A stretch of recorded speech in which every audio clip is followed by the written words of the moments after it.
Hey friends, if you're thinking about buying a home this summer, this might save you thousands and your peace of mind. Today we're breaking down how to game plan for the summer real estate market. Let's get into it. I'm here today with Megan Ross, top producing real estate agent with Denovo Realty. Thanks for joining us. Hi, thanks for having me. I'm excited to have you because here on the Space Coast, we're getting ready to go into summer. And if you didn't already hear, Brevard Public Schools, they're moving up summer. It's not after Memorial Day this year, it's before. So that real estate market is going to be here before you know it. So I wanted to chat with you a little bit about how people can game plan getting ready for this market. Okay. So why does the summer market feel more competitive than other times of the year? I think it's because that's when the majority of people want to move, because they want to let their kids finish up school and then get settled kind of before the new year starts. So I really feel like April to July is kind of the busiest time frame historically for me, just because of that, right? Because you have move up buyers and downsize buyers, but the majority of your buyers, I think, are families, and they want to make that transition during the summer. Yeah, that makes sense. Now, during that time frame, people get the idea that that's going to be a busier time. Yeah. Would you say that people tend to overpay during the summer market because they feel that stress? Not necessarily. Maybe, they can maybe be a little bit more emotional during that time. I've got a couple of clients that are relocating here right now, kind of making that transition over the summer. And I definitely feel like there's a pressure that they feel, and I keep reminding them, hey, like, calm down. Like, we're just in April. Like, we're going to constantly have new listings coming on the market over the next, 6 to 8 weeks. But I do think that they have a different type of, I don't know, just stressor going into all of that with like timing it. Yeah, maybe a little self-induced anxiety Yeah. on getting it done on their own time clock in their head. Right, yeah, because they think, oh my gosh, this is all the inventory I have to work with, and it's like, no, you've got a couple months. Like, as long as you're under contract on something by like July, you're going to be able to close and make that transition still, With that being said, what would you recommend if people are looking for the summer market, but they've got a house to sell? Definitely get that house on the market. I've got a client right now that, she's wanting to buy a new house. She's wanting to like upgrade now, and, she owns her house, but she's been ready to shop, and we've actually gone out and looked at some properties and stuff, but she's not ready because she didn't have the house on the market. Like, we just put it on the market because I finally told her one day, like, listen, sellers aren't going to take you seriously unless you have your house at least on the market, right? If it's under contract, like, even better. But when your house isn't even on the market and you have a contingency, sellers don't take you seriously. Like, even in a market where buyers have a little bit of the upper hand right now, you've still got to take the right steps to get prepared. So what's the biggest difference that you see between buyers who win quickly versus the ones who keep missing out? The ones that have their ducks in a row. Like, the ones that are, they've made a plan with their lender if they have one, and their agent, and they kind of have like that game strategy going in. It's just kind of like sports. Like, you can't just go out there and think you're going to win. Like, you've got to have like a strategy. And so those are the ones that I see that are setting themselves up for success. And the ones that, are working with agents that are transparent about that too, and not just telling them what they want to hear. Yeah, that's great advice. Let's dip a little bit into the price side of things. So if price isn't everything, what parts of an offer matter the most to sellers right now? That's a great question, because I have this conversation with buyers and sellers all the time, because a lot of people think that it's just price.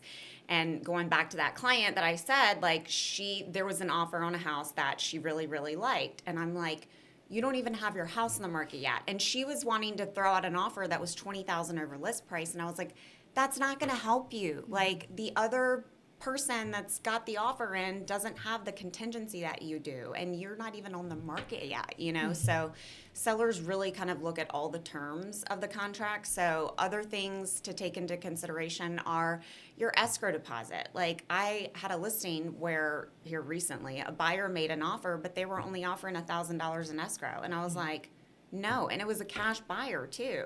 And I looked at my seller and I was like, there's no way that we can accept this. And the buyer would not budge. I mean, I think it was an investor anyways. But I told my seller, I'm like, that is so just like risky for you because $1,000 is like nothing. Like my husband loses that at the casino. Like, that is nothing to have in escrow. So I think when you're a buyer, you've got to make your offer attractive in other ways too. So sellers definitely look at how much of an inspection period are you asking for. Like if you go in and ask for a 15-day inspection period, like, and somebody else is only offering up 7 days, like the 7 days is stronger because in Florida, you can back out for whatever reason you want to. You don't even have to have a reason during the inspection period, and you're entitled to get your escrow back. So then the seller loses all that time on the market. And so I definitely think escrow deposits and the inspection period are two of the biggest things that sellers look at. Great to know. When would you say that going above asking price makes sense, and when should buyers walk away completely? I mean, I've got a client right now that I'm actually working with Mary on, and they did offer not above list price, but they offered higher than what I was kind of comfortable with them going just based off the comps and stuff. And luckily it worked out, it appraised, but they needed their closing cost. And so that's a situation where if you want to keep more money in the bank to do, renovations, updates with after the fact, sometimes you do have to go above list price in order to get that. Because at the end of the day, the seller is looking at what they net, right? So if a seller is willing to accept $450, but you need $15,000 worth of closing costs, you're going to have to go up to $465 in order to get those $15,000 in closing costs. And as long as the comps are there and it appraises, then it's fine, It's all a function of math, right? Yeah, exactly. Yeah, it's just playing with those numbers. How do you help buyers avoid making emotional decisions, especially when there's multiple offer situations? I mean, it's been a while since I've been in a multiple offer situation lately. But, I have a client right now that I'm working with that was very emotional. And I told him, I said, listen, you've got to think about this. Are you going to be here for 2 or 3 years? Are you going to be here for 5 years? Are you going to be here for 10 years? Because where he was looking at and the price point that he was looking at, he was going to be like one of the most expensive homes in the area. And I was like, because he moves around a lot. Like, I just sold his house last year and he's already moving back. So I was like, because I was worried about that. I was like, do you see this? Do you see yourself in this house for 5 to 10 years? If so, then it doesn't matter. Yeah. Just buy it, right? Mm-hmm. But if you think that there's even the inkling that you might sell in 2 or 3 years or less, like, no, you've got to be a little bit smarter than that. So I think it's just having, again, those honest conversations and really digging deep into what are their plans, right? Yeah. Like what's now, but what's also in the future. Yeah, too. Your game plan for now and your game plan for 5 years from now. Right. I'm always thinking about resell too. So when I talk to my clients, it's not that I try to talk them into or talk them out of certain homes, but I approach it a little bit different. Most agents are just like, sure, you want the house? Like, all right, cool, let's go buy this house, and I truly, I kind of talk to them about like resell, like, hey, that highway in your backyard, like, how are you going to feel about that when you go to resell? Like, what's your buyer pool going to look like? So I know you fell in love with the house, but think about where it's at, right? Mm-hmm.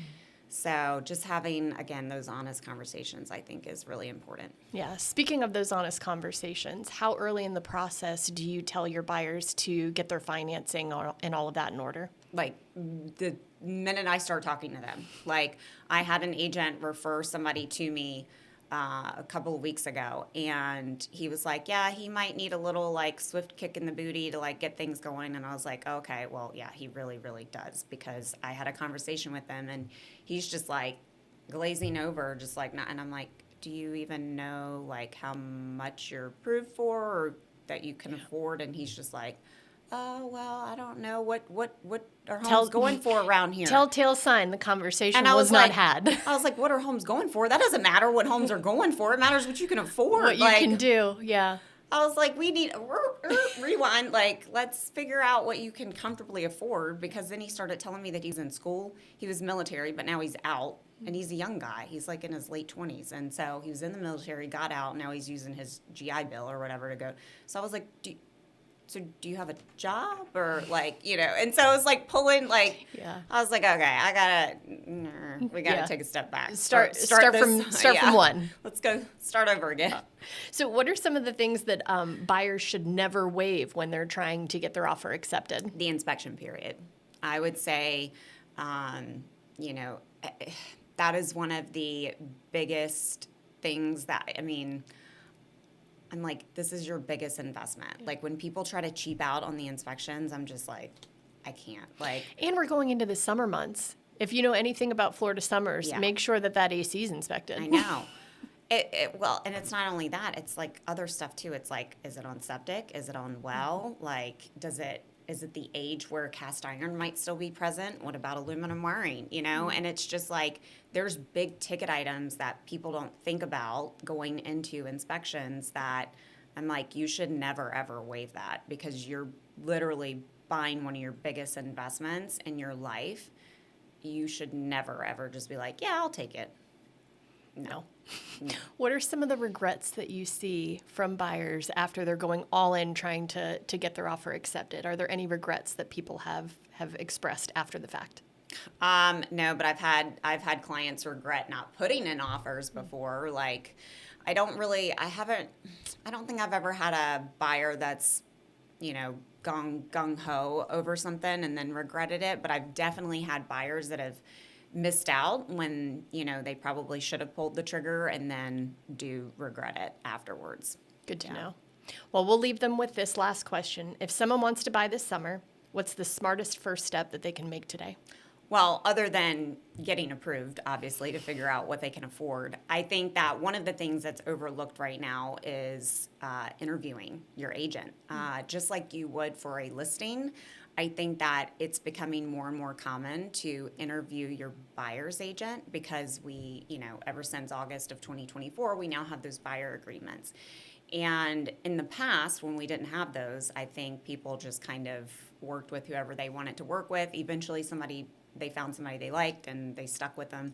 But it's not like that anymore. Now you have to, enter into a showing agreement or a buyer agency agreement. And I think that a lot of people are not explaining it properly. And a lot of buyers have, the wrong ideas and they're not fully informed. And so they're just signing stuff and then they're getting stuck with an agent that isn't working for them, that they're not happy with. So I think that's just as important as getting pre-approved right now is to interview those buyer's agents, just like you would if you were a seller and really, ask them about their experience. How many clients are they working with? How many homes do they sell a year? Like that's really, really important, especially in today's market. Yeah. Putting that together with the right person and putting together the game plan that's in the best interest of the client. Exactly. Awesome. Yep. Well, thank you for sharing with us Yeah, today. Greatly thanks for appreciate your having knowledge. me. And if you know someone that's moving into Brevard County in the very near future, hopefully this summer market, tell them to give us a call, share this podcast with them. Thanks for joining us.